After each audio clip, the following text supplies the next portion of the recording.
Centre des congrès de Tours. C'est ici que journalistes, chercheurs, étudiants et visiteurs se sont donné rendez-vous pour 3 jours d'échanges, de conférences et de débats. Mais plus précisément, c'est quoi les assises du journalisme ?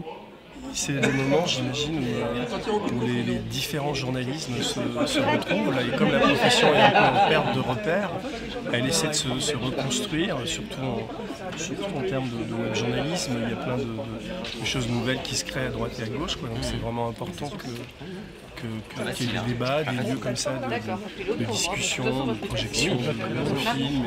Sur le globe à un moment donné. Et donc France 24 n'arrête jamais. Donc nous sommes en train de négocier tout cela. 4 directeurs de rédaction des grandes chaînes d'infos sur un même plateau, c'est peu commun. L'occasion pour les curieux de découvrir les dessous des JT qu'ils regardent tous les jours. Voilà, que ce soit en fin de demi-heure, bon, voilà, mais en tout cas, il n'y a pas d'entente entre nous, voire au contraire, parfois ils télévisent. C'est assez étonnant de se retrouver les 4 chaînes d'information en continu, actuelles ou futures, ensemble, et qu'on a pu avoir un discours assez libre et en même temps très, très confraternel. Donc c'était un moment à marquer dans les annales. C'est très bien organisé. On n'organise pas les assises. Par contre, on s'est dit, il y a les assises qui viennent à Tours, donc on va monter un projet éditorial avec nos étudiants. On se dit, il se passe quelque chose à Tours, on va le couvrir. Plateau télé en direct, salle de rédac équipée et confection d'un magazine, le PJT a sorti le grand jeu. C'est très intensif. Ce qui est super bien, c'est que c'est vraiment en conditions réelles. On avait beaucoup de matériel.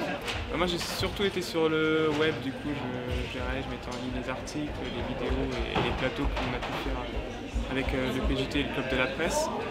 Et moi j'ai adoré parce que du coup c'était tendu toute la journée, on faisait plein de choses, etc.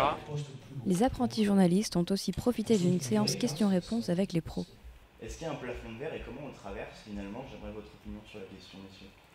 Je ne pense pas qu'il y ait un plafond de verre, je pense qu'effectivement il faut tomber au bon moment. Moi c'est quelque chose de discuter de ce métier et des jeunes, je le fais quasiment tous les mois dans ma ville, parce que j'ai créé un atelier de réflexion sur l'actualité avec des collégiens, avec lesquels je réfléchis sur comment on écrit un journal, qu'est-ce qu'on met dedans, comment on filme, qu'est-ce que ça veut dire la manière dont on filme. Les journalistes sont là pour sensibiliser le public, mais aussi pour se questionner eux-mêmes. Il est très souhaitable et très heureux qu'un moment comme celui-là puisse avoir lieu, y compris avec un examen critique de notre propre mode de production, de nos façons de travailler. Entre 2 débats, les visiteurs ont pu jeter un coup d'œil aux panneaux éphémères érigés dans le hall. Expo photos, extraits d'articles, dessins de presse, des productions qui interrogent à leur tour le thème de cette 9e édition, le prix de l'info.